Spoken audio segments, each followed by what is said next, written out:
Hello, what's up mga kabalinghoy? Ngayon ay tuturuan ko kayo magluto ng kalderetang paa ng manok. Ito yung paa ng manok natin. Pinakuluan ko na nga pala siya. Sibuyas, bawang, bell pepper, at saka patatas at carrots. Tomato sauce, magic sarap, paminta, asin. Okay, lutuin na natin. Ang gagawin natin dito is magpiprituhin ulit natin siya ng bahagya gaya ng ginawa natin dati. Kagaya nung nag-adobo tayo, kailangan natin siya ng bahagya.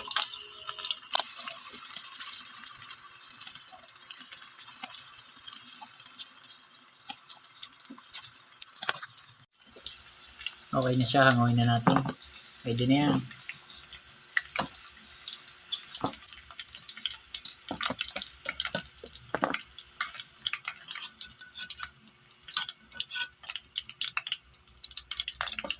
Natin ang ating carrot.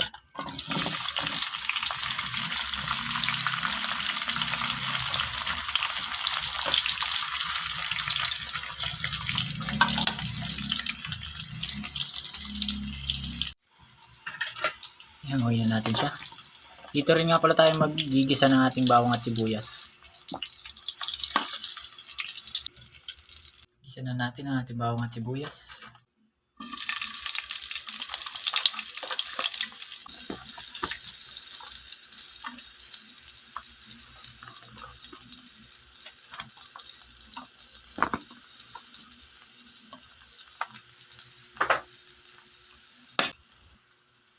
Lagay tayo ng paminta.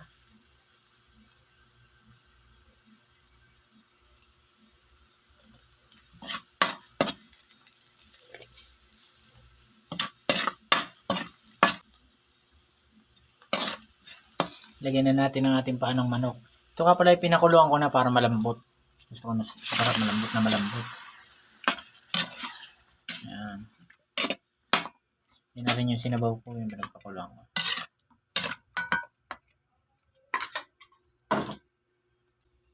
Tayo ng konting tubig. Tayo lang natin siyang kumulo. Ito makulo na siya. Lagyan na natin ang ating Del Monte sauce. Pineapple.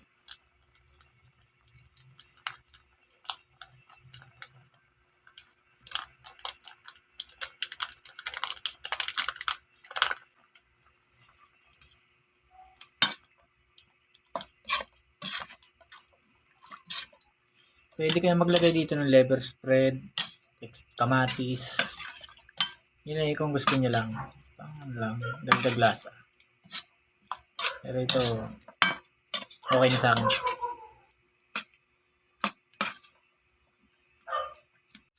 Ito magic sarap.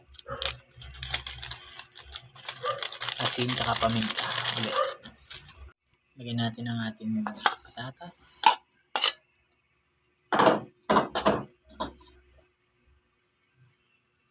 Carrot.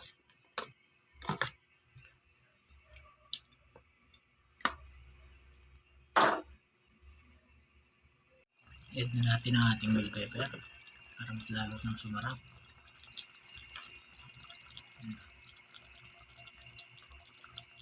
Hello mga kabalinghoy, ngayon ay luto ng ating kalderetang paa ng manok. Wow, sarap po. Bago yan, shoutout nga pala kay Duday. Tsaka dun sa anak mo. Kay kayo sa akin vlog. Ito,